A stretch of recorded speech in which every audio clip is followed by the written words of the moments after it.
From the NBC Theater in Hollywood, an hour-length dramatization of a very charming as well as a very chilling story.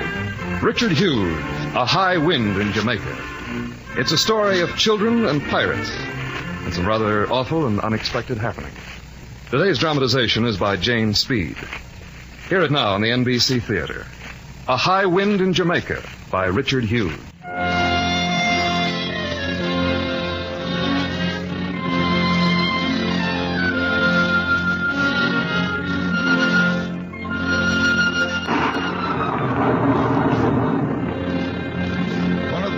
Emancipation in the West Indian Islands nearly a century ago was a number of run-down sugar plantations. Typical of these ruins was the estate of Ferndale on the island of Jamaica. People who lived there at the time I have in mind were called Bass Thornton, a family from England. There were 5 children, John the eldest, Emily, who had just turned 10, and the 3 younger children, Rachel, Edward, and Laura, known collectively as the Lidleys. This place was a kind of a paradise for English children to come to, whatever it might be for their parents. There, one had to be a little ahead of the times or decadent, whichever you like to call it. Emily, look what I found. A whole nest of little kittens. Don't be silly. They're not kittens. They're baby wildcats. Look out, they'll bite you. John, couldn't we take one back with us? Please, couldn't we? I don't know. I'll try to get one of them for you before the mother comes back. Oh, do be careful. They're all running away. I know, but they scratch so. Here, I've got one. Now, you little beastie, you're going home with us. Let's call him Tabby, shall we, John? Nice Tabby, nice little Tabby. Isn't he nice, Emily? Please don't bother me. I'm thinking. Oh, let her alone, Rachel. Ever since the earthquake yesterday, she's been too stuck up to play with us.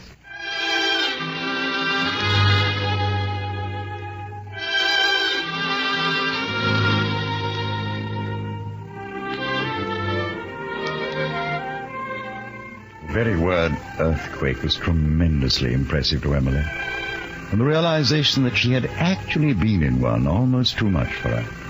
Heaven had played its last, most terrible card, and she, small Emily, had survived.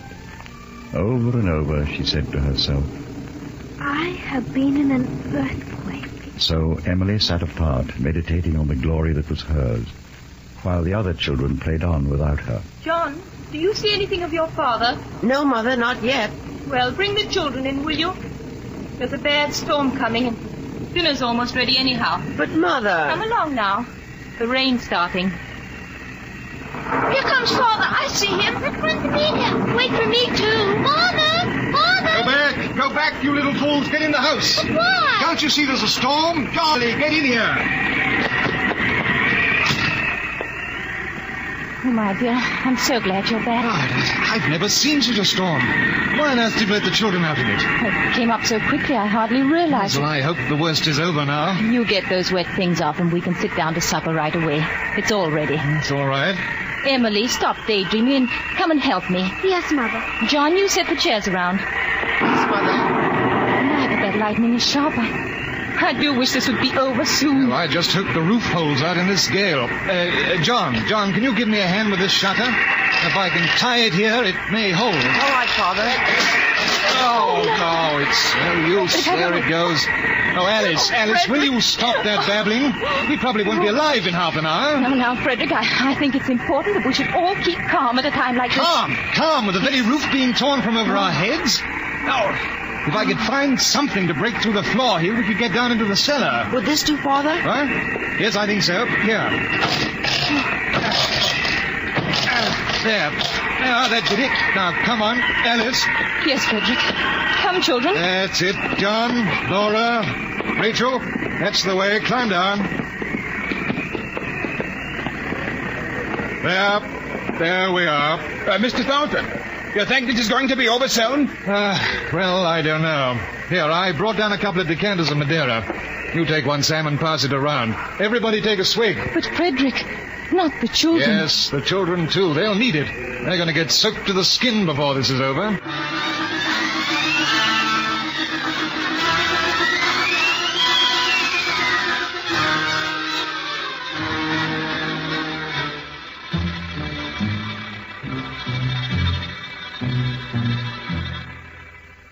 But Jamaica remained and blossomed anew.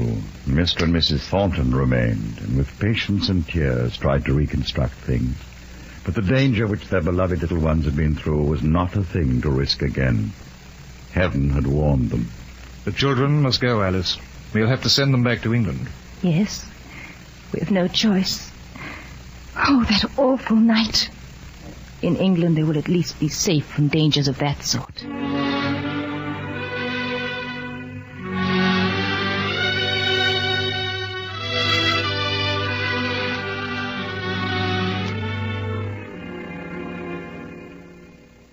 Within a few weeks after the hurricane, the children took their last look at Ferndale and journeyed by land to Montego Bay. There was docked the ship Clorinda, which was to take them to England. In a moment, the children were scattered all over the ship, smelling here, meowing there like cats in a new home. Mr. and Mrs. Thornton stood by the main companionway, a little disconsolate at their children's happy preoccupation, a little regretting the lack of a proper emotional scene. I do wish we could have afforded to send them by steamboat. But I think they'll be happy here. Children find amusement even in discomfort. Ah, Alice, here comes Captain Marple. I'd like to have a word with him. Well, I guess you'll be Mr. and Mrs. Thornton, eh? Yes, that's right. Ah, so you've come to put the nursery in my charge, eh? Well, they look like a fine bunch of youngsters. Captain Marple, if they don't behave, smack them. Now, don't you worry. We're going to get along first rate. I'm sure you will. We've got 2 other young passengers, you know. Oh, really? Oh, yes, indeed. The Fernandez children, Margaret and Harry, I think their names are. Maybe you know them. Hmm? Well, yes. Yes, we know them, slightly. Well, I'm afraid it's time to go ashore, folks. We're about to weigh anchor. Oh, dear, already Children, John, Emily, your father and I are leaving now. Aren't you coming too, Mother? No, dear, we have to stay here. Oh, come with us, Mother. Do come with us. But, Emily, dear, think what an adventure it will be. Much more than if we came too. You'll have to look after the littlies, just as if you were a real grown-up. But I don't want any more adventures. I've got an earthquake.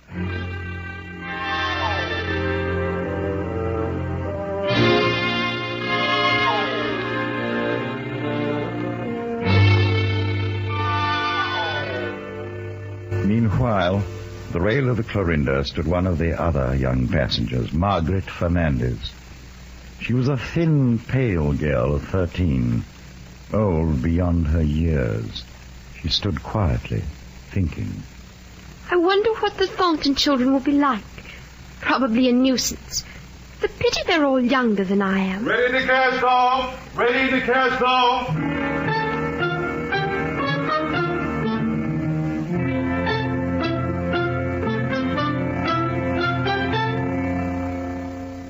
My dear parents, we are at a place called the Caymans.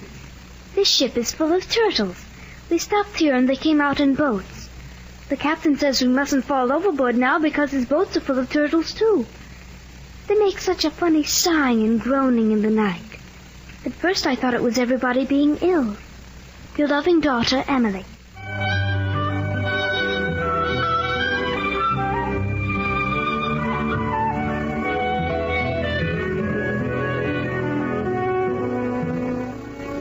My dearest parents, the captain's son Henry is a wonderful chap. He goes up the rigging with his hands alone. He is ever so strong. He can turn around under a bellying pin without touching the deck.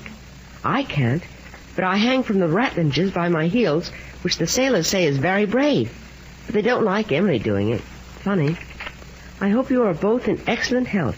One of the sailors has a monkey, but its tail is sore. Your affectionate son, John. P.S. The crew are chasing the monkey now. Why do you want to catch him? What are you going to do? Oh, we're going to cut off his tail. Cut it right off? Just like that? Sure, it doesn't do him any good the way it is now. Here he is. Get him over here.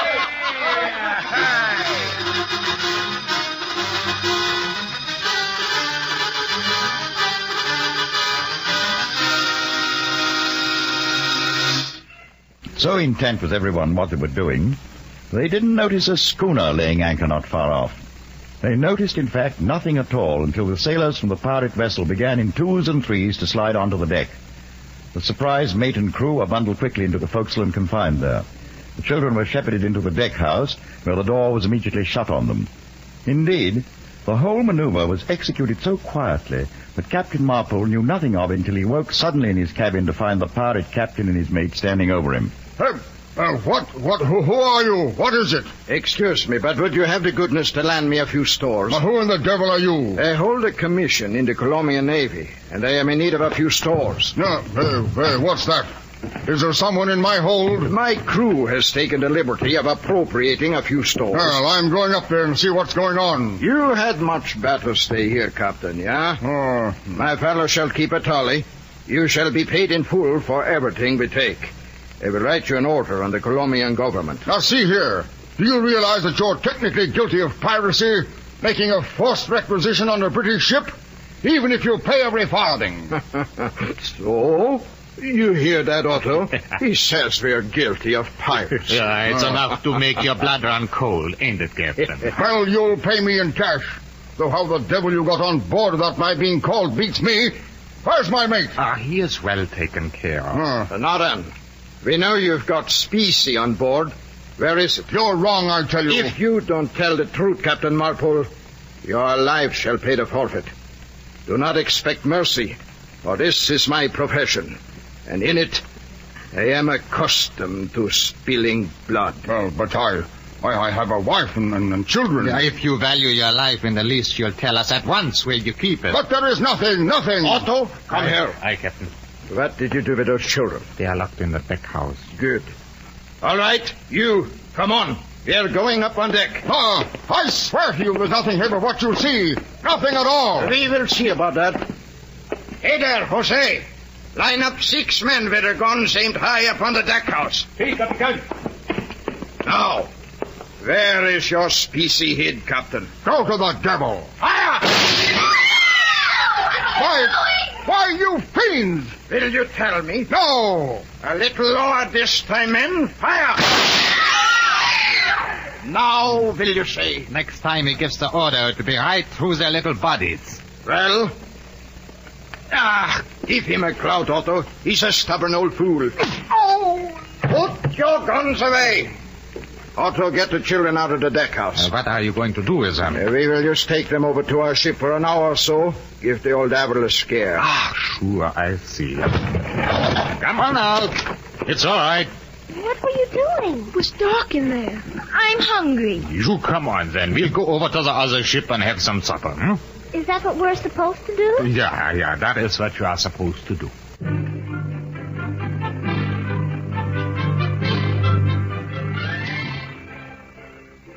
As soon as they returned to the pirate vessel, the captain and Otto set to work on the deck of the pirate ship, sorting out the cargo that they had taken from the Clorinda. Not bad. Well, we should get a good price for these. Dump them off. This, Captain, this should bring something, all right. Toss that trunk overboard. We have no use for it. Aye. Well, now let's see what we have in this.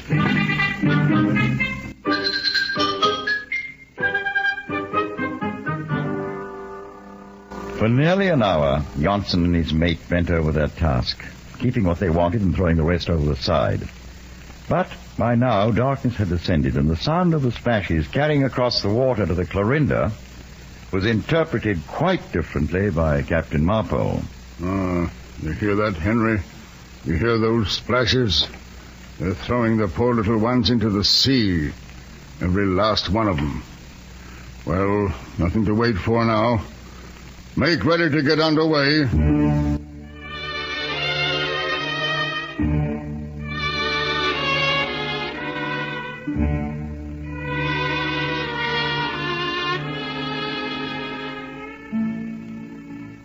Mr. and Mrs. Bass Thornton, honored sir and madam, I hasten to write to you to relieve you of any uncertainty. It happens that at 10 o'clock on the morning of the 23rd, the Clorinda, through no fault of our own, was boarded by about 50 or 70... About 50 or 70 ruffians of the worst Spanish type, armed with knives and cutlasses. They took possession of the ship and confined me to my cabin while they ransacked the vessel. I come now to the painful part of my tale. The children took refuge in the deck house, and I hoped that they would there remain free from harm. But no sooner was most of our cargo removed to the schooner than her captain, in sheer infamous wantonness, had them all brought out from their refuge, your own little ones and the 2 Fernandez children, and murdered them, every one.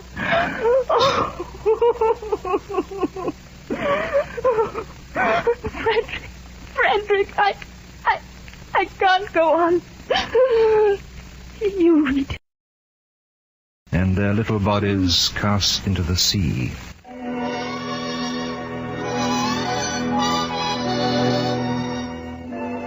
Bereaved parents found that they could no longer bear Jamaica. They sold Ferndale for a song and returned at once to England.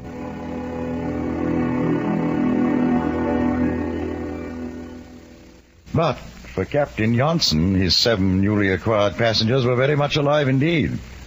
He was obviously had to have a place to sleep, so he bundled them down into the forehole and onto the dirty floor. There you are. That's not bad now, is it? Not bad at all. Yeah. Here are some blankets. Thank you. Well, I will be getting back up on deck then. Good night. Good night. You will sleep fine tonight, don't fear.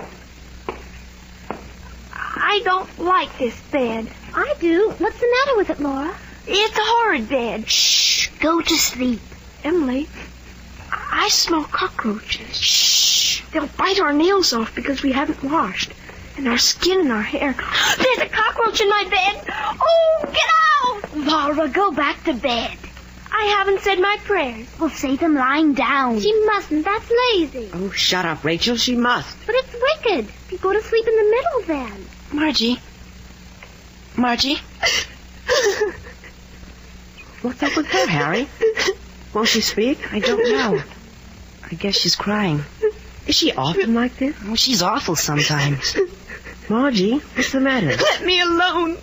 I think she's frightened. Margie's got the ball, the ball. Oh, you little fool. Well, what's the matter with you then? I'm older than any of you Bascontons. I'm 13. Well, that's a funny reason to be frightened. It isn't. It is. It isn't, I tell you. It is, too. That's simply because you're all too young to know. Oh, hit her, Emily. Hit her yourself. But, Margie, why are we here? Emily, why are we here? I don't know, Harry. I expect they just wanted us to change ships. I expect so. But they never told us we were going to be changed. Grown-ups never do tell us things.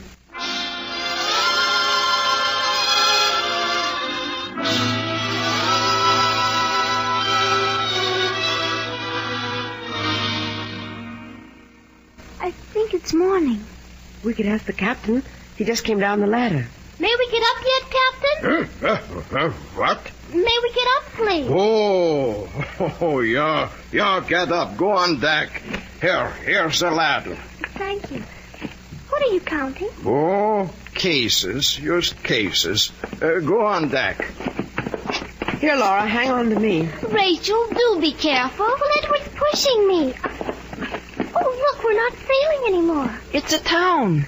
See the people on the dock?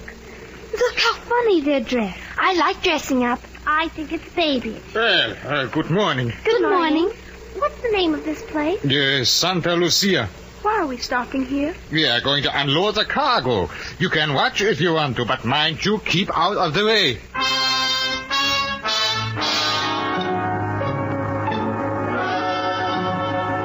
All day the children stood by forlornly listening to Captain Janssen and Otto haggle over prices with the people of the town.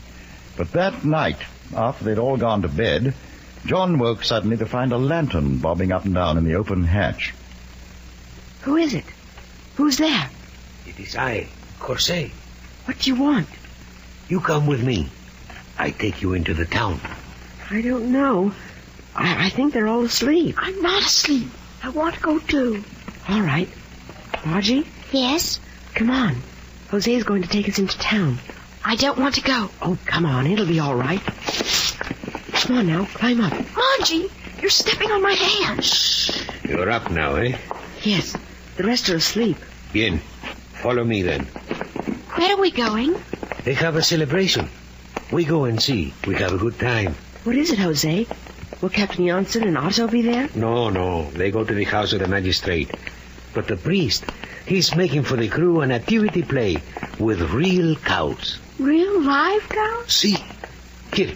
It's right here. But this is just a warehouse. See? This is where it takes place. Up these steps now. I can't see. Here, I take your hand. Go.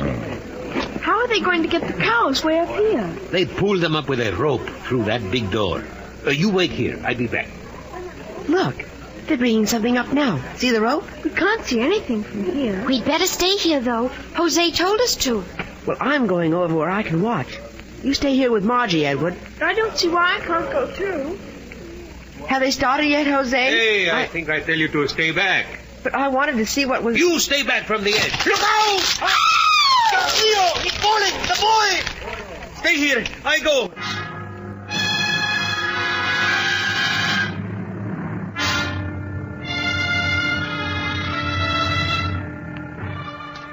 Let me by.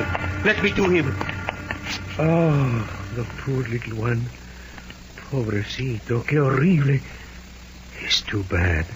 His neck, I think. Jose, what happened? Why didn't they bring the cows up? No. Do not come here. But what's the matter? Where's John? Never mind. We go back now to the ship. But we didn't see the play yet. Come on, Edward. Do as Jose says.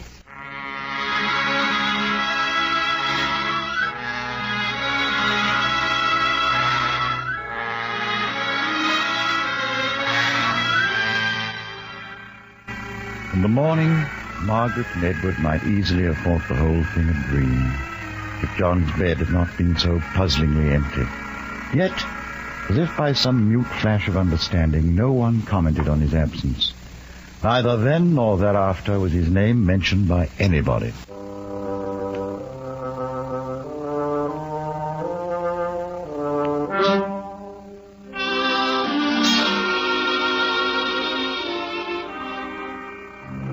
Weeks passed in aimless sailing. For the children, the lapse of time acquired once more the texture of a dream. They settled down quietly to grow. And one night the pirates settled down noisily to drink. The children found it impossible to get to sleep, so Emily began telling them a story. In the middle of it, a sort of rabble of sailors came down the ladder, very slowly and with much discussion. Go on. What's the matter? You afraid? Oh, drat it, bring me a light. I can't see where they are. Yeah, Jose, hand on the lantern. There you are. What do you want? You're drunk, aren't you? Hey, look at Margie. She's as yellow as a piece of cheese. What's the matter, Margie? I'm afraid. What of? Emily, what fine, lovely hair. How I like to stroke your lovely hair. What have you done? Oh, Emily, you wicked girl, you bit the captain.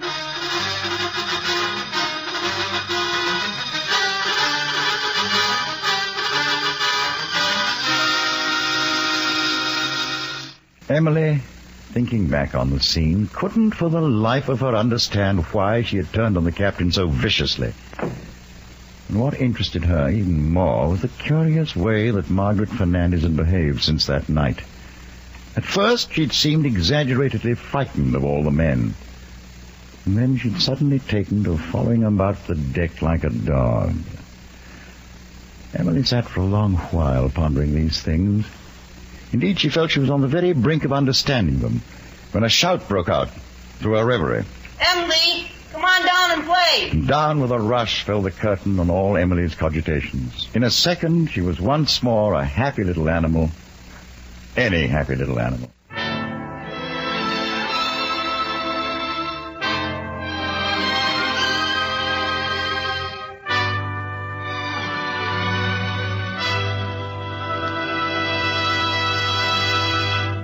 For From Hollywood, the NBC Theater is bringing you a dramatization of Richard Hughes' novel, A High Wind in Jamaica.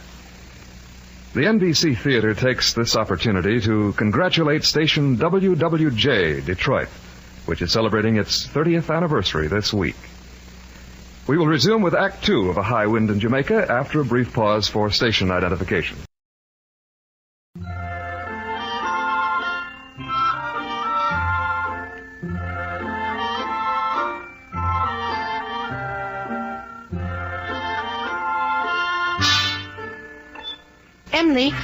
Emily, may I ask you a question, please? What? Are these people pirates? Of course not, but they are. That's silly. There aren't any pirates nowadays. But that time we were shut up on the other ship, one of the sailors called out pirates had come on board. No, you silly. He must have said pilots. What are pilots? Well, they come on board. Don't you remember that picture in the dining room at home called The Pilot Comes on Board? Oh, I guess they can't be pirates. Pirates are wicked. Couldn't we ask them? I don't think it would be very polite. I'm sure they wouldn't mind. They're awfully decent. I think they mightn't like it. In her heart, Emily was afraid of the answer. And if they were pirates, she felt sure it would be better to pretend not to know.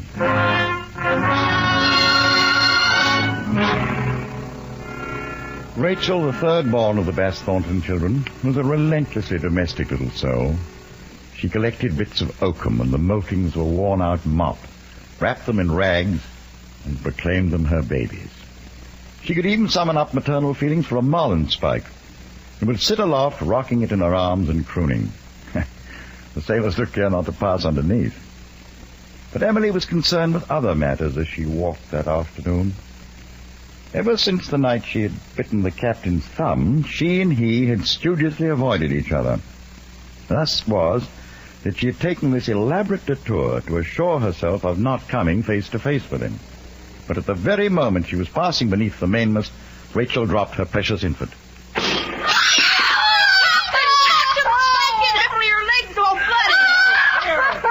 Here, let me see. That's a nasty hole it made. It hurts.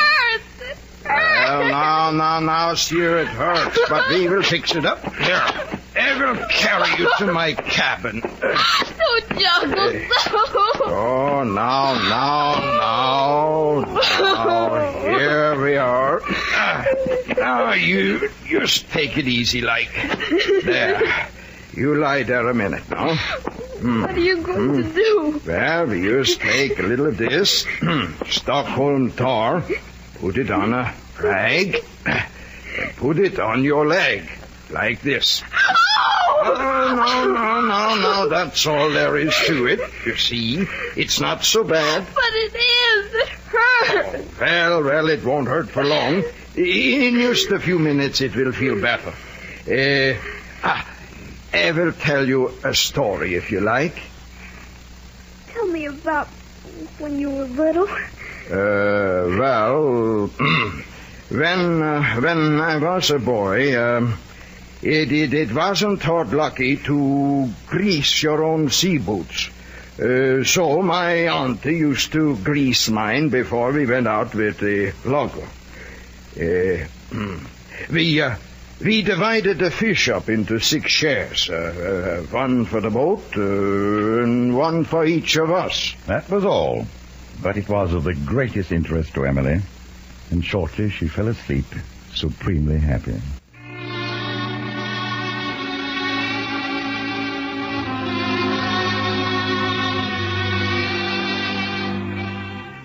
Emily's injury kept her bedded down in the captain's bunk for several days. And it was while Emily was thus confined that the pirates chose to make another capture. A small Dutch steamer taking a consignment of performing animals to one of Mr. Barnum's predecessors. The disgruntled pirates, determined to make the best of their unprofitable capture, decided to take the younger children on board the steamer and stage a circus for them. The stubborn Dutch captain gave them a lot of trouble. They finally had to tie him up, bring him on board the schooner, and lay him on the cabin floor where Emily could keep an eye on him. When, at first, the Dutchman and Emily were left alone, he tried to speak to her. Fräulein, you help me, yeah? There on the floor, the knife. You cut the rope, yeah? But Emily was terrified of him. There is something much more frightening about a man who's tied up than a man who's not. Perhaps it's the fear that he may get away. And the feeling of not being able to get out of the bunk and escape. That added the true nightmare touch. Please, Fräulein. No. No. So maybe I can get it myself. No. No, stop it. Help. Help. Somebody is trying to get loose. Help. The Dutchman rolled slowly, painfully, almost within reach of the knife. And then, suddenly, Emily became possessed by the strength of despair. In spite of the agony it caused her leg, she flung herself out of the bunk, and she just managed to seize the knife before he could maneuver his bound hands within reach of it. Fräulein, you! No! No! In the course of 5 seconds, she had slashed and jabbed at him in a dozen places. And then, flinging the knife towards the door, she struggled back and fell in a faint on the bunk. The first witness in the scene was Margaret, who presently peered down from the deck above. As she watched, the Dutchman, blinded by his own blood, raised his hand feebly for the last time and looked around confused. But, gentlemen, I have a wife and children.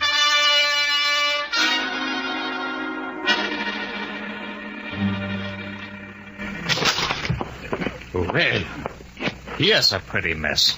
The Dutchman still tossed up and stabbed a dozen times. Hey, who could have done that? It must have been the Fernandez girl. Well, it could not have been the order. There was no one else on board but little Emily down there. And with that leg, she can't even get out of the bunk. You, Margaret, what did you mean killing a pound of senseless man like that? For no good reason. Well, what have you got to say for yourself? She was standing on the deck there when we came back. There's only one thing to do with the likes of her.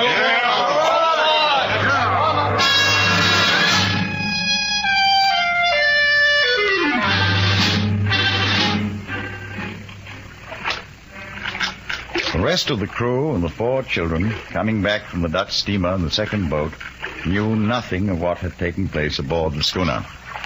Oh, look over there. It's Margie in the water. What's she doing in the water? I don't know. Be careful you don't run into her, Jose. Can you get her on board? See, 1 minute. Here, up, over. Oh, keep her away from me. She's all wet. Why were you in the water, Margie? Why? Oh, leave her alone. She can't tell us anything. The crew were all too busy disposing of the Dutch captain's body to notice Margaret as she was brought back on board the schooner. And when her return was finally discovered, the sailors thought it best to leave things as they were.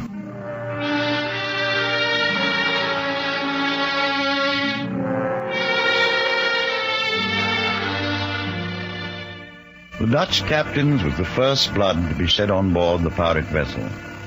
And Captain Janssen was fully aware of the situation in which it placed him and his crew. Otto, come here. Eh? What do you want? Get out the paint buckets. Set the men to work at once. Send Jose over the rail to paint this name on the side and paint it on everything. The boats, buckets, everything. We are the Lizzie Green of Bristol, bound from Matanzas to Philadelphia in ballast. Aye, Captain. And Otto, bring a bucket of water. Aye. Well, what is it now? You have a comb? Yeah, I think so. Maybe. Yeah, here. Here it is. Good. Now take some scissors and get busy on the children. They look terrible. Scrub them clean. Cut the hair and comb it, if you can.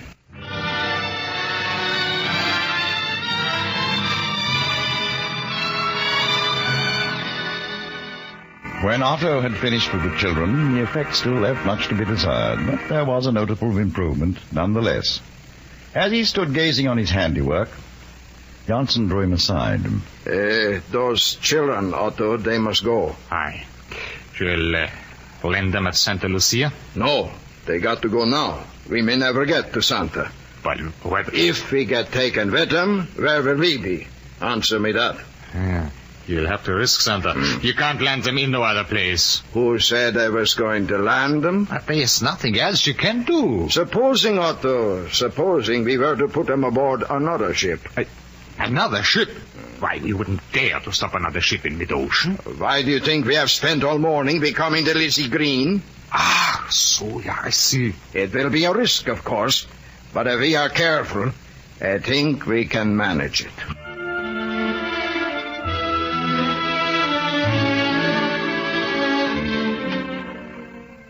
A little after noon, the Lizzie Green was heading for Philadelphia when a steamer was sighted on the horizon. Captain Johnson considered carefully, then altered his course so as to fall in with her. As she drew near, Johnson signaled her urgently, and presently her engine stopped. He had a boat lowered and then embarked in it alone. The children, watching the proceedings from the rail, still thought it was a professional quarry. I shall cut the captain's head off and throw it in the water. Shh. Oh, I don't care. Then I shall take out all the gold and keep it for myself. And I shall sink it right to the very bottom. Emily, standing beside them, was silent. Ever since her leg had admitted her to be up and about, she lived in constant fear that at any moment somebody would openly accuse her of a crime.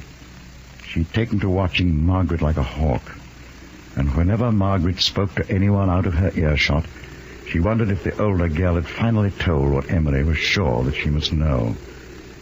She feared everybody. She hated everybody. Emily. Yes? Come here. All right. And you too, Margaret. I want to talk with you. What do you want? Now, see here. You are going to England. We are? Yeah, the captain went onto the steamboat and arranged about it, and he just got back. Now, listen. When you get on board, they'll ask you all about everything. They'll want to know how you got here. Are we to tell them? No, the captain and me don't want you to know. We want you to keep it a secret, don't you see? What are we to tell them then? Well, you tell them... you tell them that you were captured by pirates, and then they put you ashore at a little port in Cuba. Santa Lucia? Yeah. And then we came along and took you on board our schooner, which was going to America to save you from the pirates. I see. Now, you will say that and keep the other a secret? Of course. Yeah. All right. Now, do you think that you can make the little ones understand? Oh, yes, I'll tell them. I don't suppose they remember much anyway. Is that all? Yeah, that's all. Now, go along now. You have to hurry. What was he saying? What was it all about? Oh, shut up. It's nothing to do with you.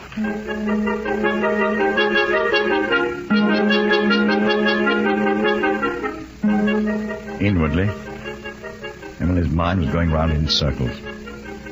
Were they really going to let her escape? Weren't they just tantalizing her, meaning to stop her at the last moment? Or worse yet, were they handing her over to strangers who would come to hang her for murder? All these thoughts crowded through her head at once. But in spite of them, she dealt firmly enough with the Lidleys. Edward, Rachel, Laura, come here. What do you want, Emily? Now listen. We're going on that steamer. Are we to do the fighting? There isn't going to be any fighting. Will there be another circus? No, we're going to change ships again. All right. Are you all ready, Herr? Yes, we're ready. Oh, my babies.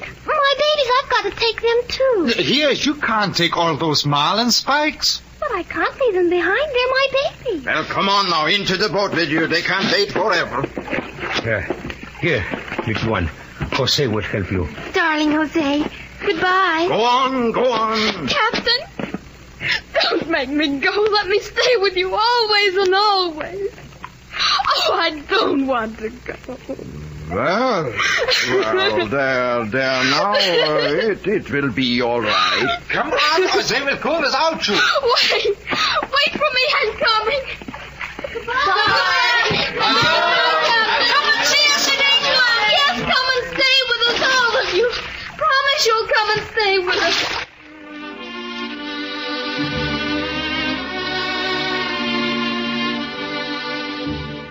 Soon the little boat came alongside the steamer, and the children mounted a rope ladder onto her deck. When they were all on board, the little boat turned and started back to the schooner.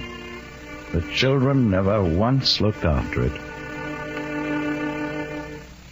As soon as the steamer was out of sight, Captain Johnson heaved a sigh of relief, went below, and climbed into his bunk. He did not sleep at once. He lay for a while, thinking back over the astute way that he had handled things. And then, suddenly, A recollection descended on his mind like an icy finger. Hey, Otto. Huh? What?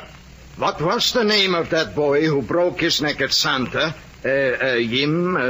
Sam, what was he called? Now there's something we didn't think of. There'll be the devil to pay about him. Yeah, I think it was, John.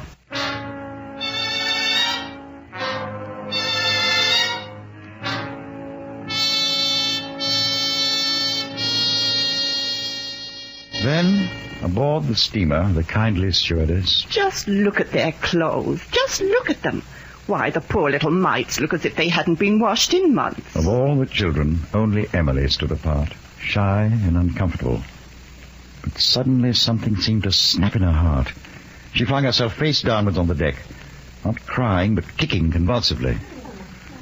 The poor little thing, this has been just too much for her.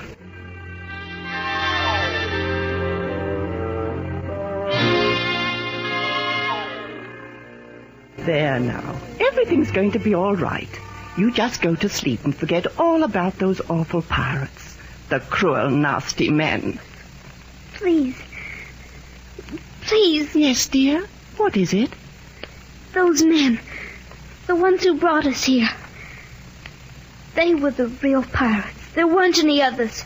No. You don't mean it. Are you sure? Oh, yes. They were the pirates who captured us. They just made that up about rescuing us. Well, the cheek of the rascals. You lie quiet now. The captain's going to hear about this. By the following morning, a British gunboat had caught up with the pirate schooner and her unlucky crew.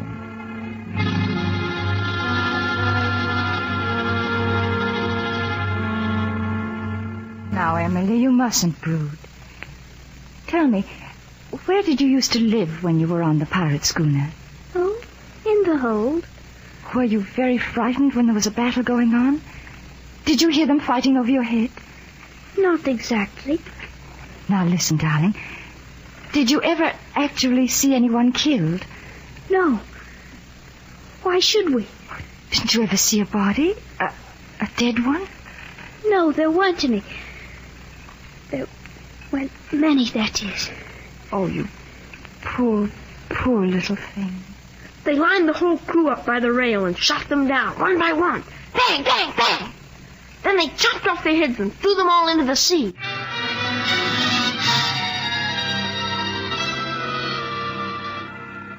When the steamer took in her pilot off the coast of England, the news traveled quickly ashore. It was only then the news was finally broken to the astounded parents, the Bass Thorntons, who had long since believed that the children were all dead. The train bearing the children up to London had no sooner pulled into the station than Mrs. Thornton descended upon them. Look, there's Mother! Mother! My darlings, my darlings. I thought that... Honey, we thought... Oh, it's so good to see you. See my doll, Mother? See my doll? We had a circus. We were captured by pirates. Yes, dear, yes, I know. We mustn't speak about that now. Mother, we had a circus with real lions on a ship. Yes, dear, yes. The children came up with me to London. Oh, it's very kind of you to look after them. Really very kind. Frederick, this is Miss Dawson. Oh, how do you do? We certainly do appreciate Why, there's it. Margaret Fernandez. Hello, Mrs. Thornton. Get out. She's my mother. Get out. She's our mother. Well, Emily, Edward, really. Never mind.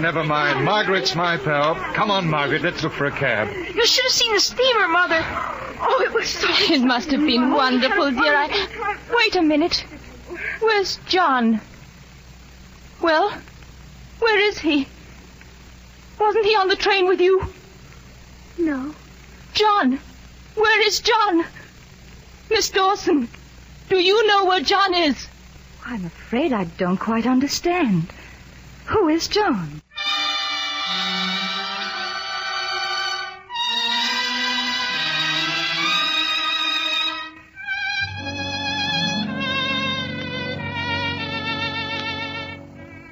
The children passed the spring season at the house their father had taken in Hammersmith Terrace on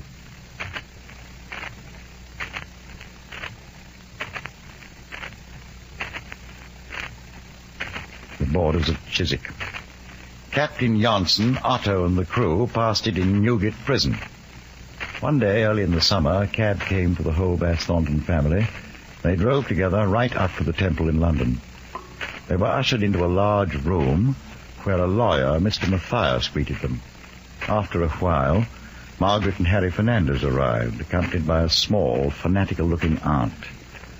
And they all sat down and waited for someone to speak. Emily, why don't you tell Mr. Matthias about your adventures? What adventures? Well, you started for England on a sailing ship, didn't you? The Clorinda. Yes. She was a bark.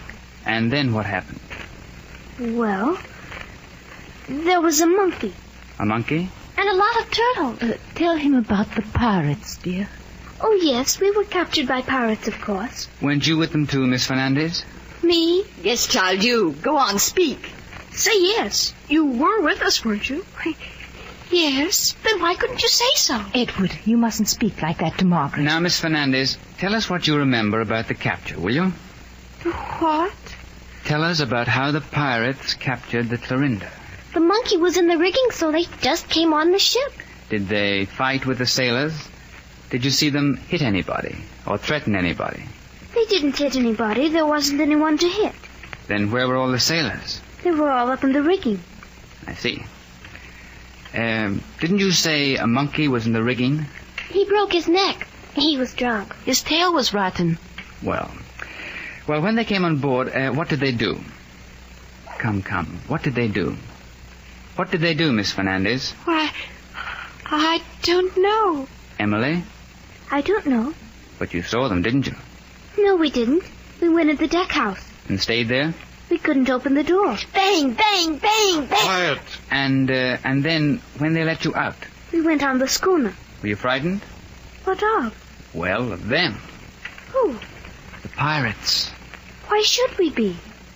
They didn't do anything to frighten you? To frighten us. Well, Say did belch, like this. Edward, please. Now, there's something I want you to tell me, Emily. When you were with the pirates, did they ever do anything you didn't like? You know what I mean? Something nasty. Yes. He talked about drawers. And what did he say? He told us once not to slide down the deck on them. Is that all? Well, he shouldn't have talked about drawers. Don't you talk about them then, smarty. Miss Fernandez, do you have anything to add to that? What? Well, what we've been talking about. Why, I don't think so. I don't want to press you for details, but did they ever, make suggestions to you? It is no good questioning Margaret, but it ought to be perfectly clear what has happened. Well, perhaps another time. Yes. Another time would be much better.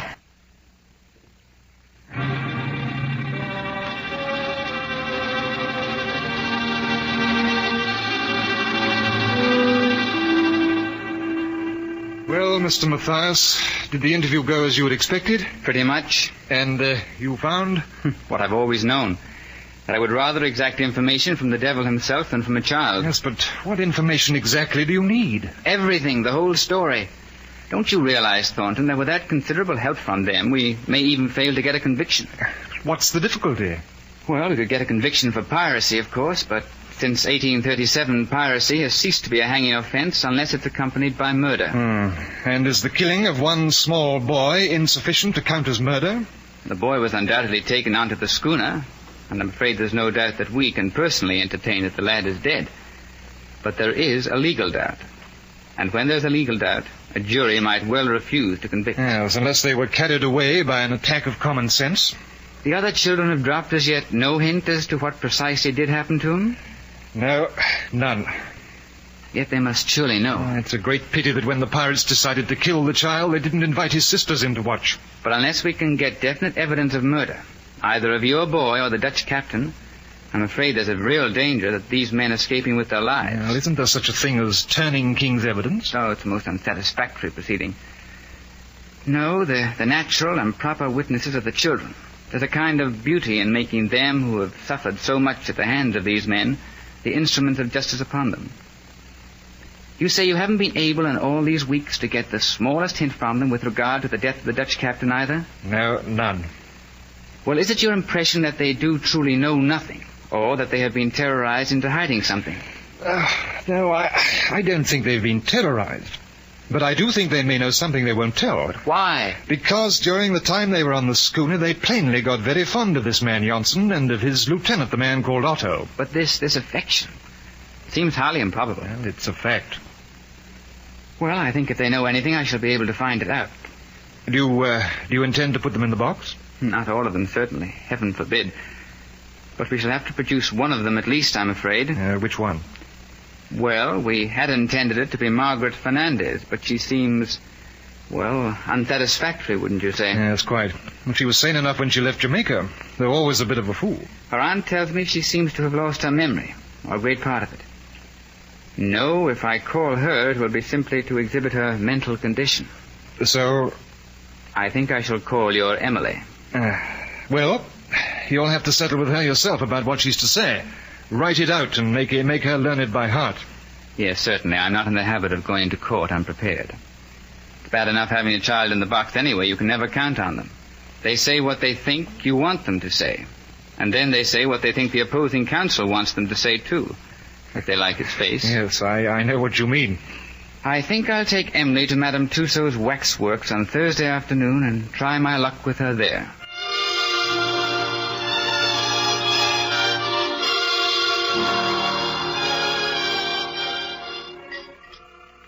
Did you enjoy the waxworks, Emily?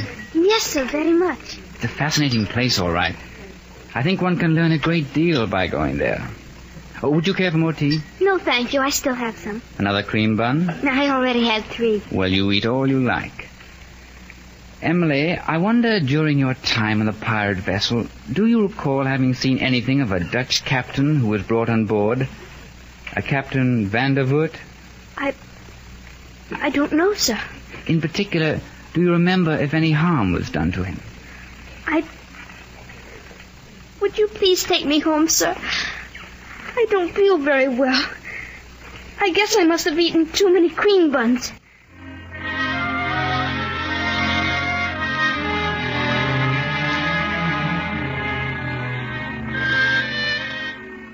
When the day of the trial arrived, Mr. and Mrs. Thornton and Emily drove once more into town.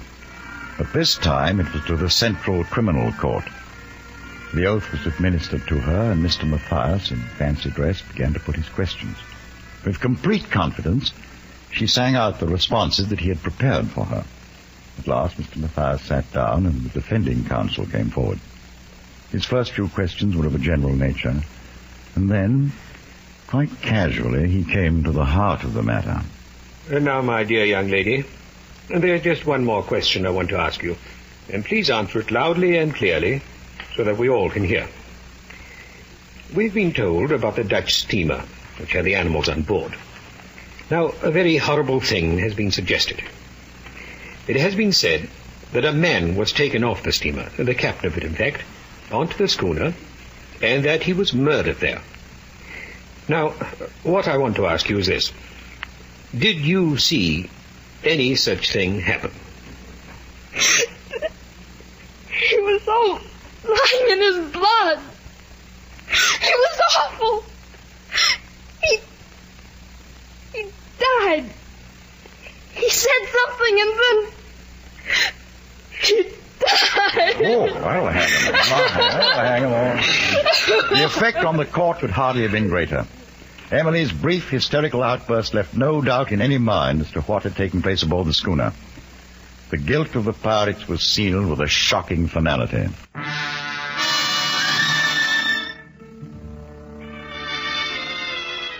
As Emily's father helped her down from the box, she caught sight for the first time of Janssen and the crew huddled up together in a sort of pen. They were much thinner than the last time she'd seen them. And the look on Janssen's face as his eye met hers was a terrible thing to see. Emily, come along, dear. You don't have to look at those fiends ever again. The night before the execution, Janssen managed to cut his throat, but they found out in time to bandage him up. He was unconscious by morning, had to be carried to the gallows in a chair. It was the Negro cook, however, according to the account in the Times, who figured most prominently. He showed no fear of death himself and tried to comfort the others.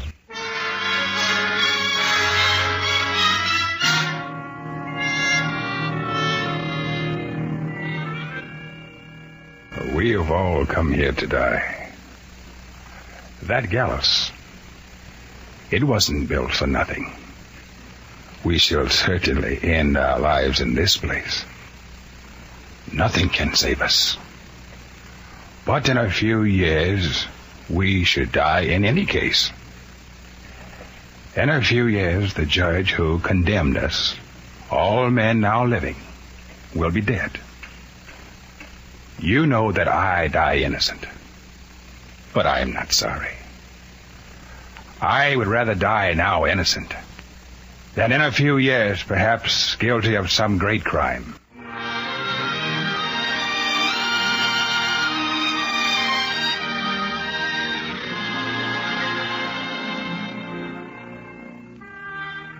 A few days later, the fall term began, and Mr. and Mrs. Thornton took Emily to her new school at Blackheath. Emily was introduced to her classmates, while the parents remained to tea with the headmistress. You poor dear little thing. I hope she'll soon forget the terrible things she's been through. Well, I think in time. Well, you needn't worry about her here, Mrs. Thornton. I know that our girls will have an especially kind corner in their hearts for her. In another room, Emily was making friends with the other girls.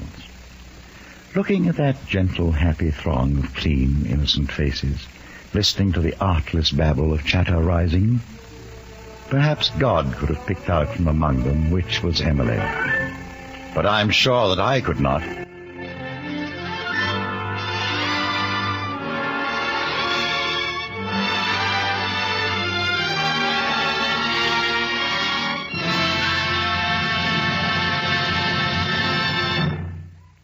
You have heard A High Wind in Jamaica by Richard Hughes, as adapted for radio by Jane Speed. Be with us again next week at the NBC Theater for a great drama centered around one of the most tormented and torrential women in all of theater, Hedda Gabler by Henrik Ibsen. And the following week for The Crime of Sylvester Bonnard by Anatole France.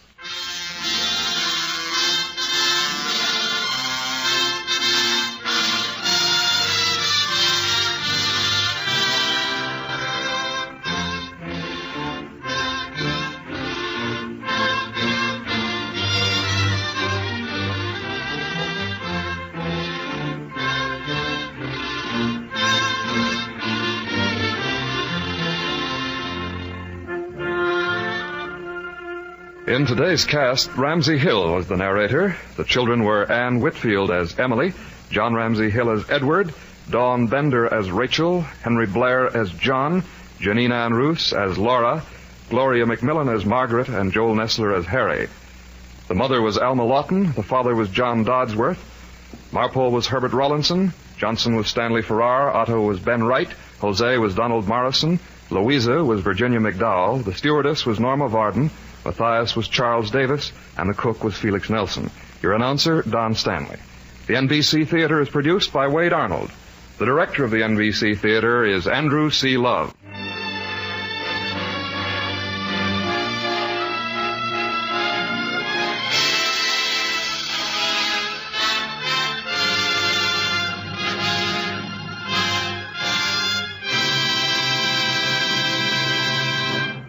This program came to you from Hollywood. This is NBC, the national broadcasting company.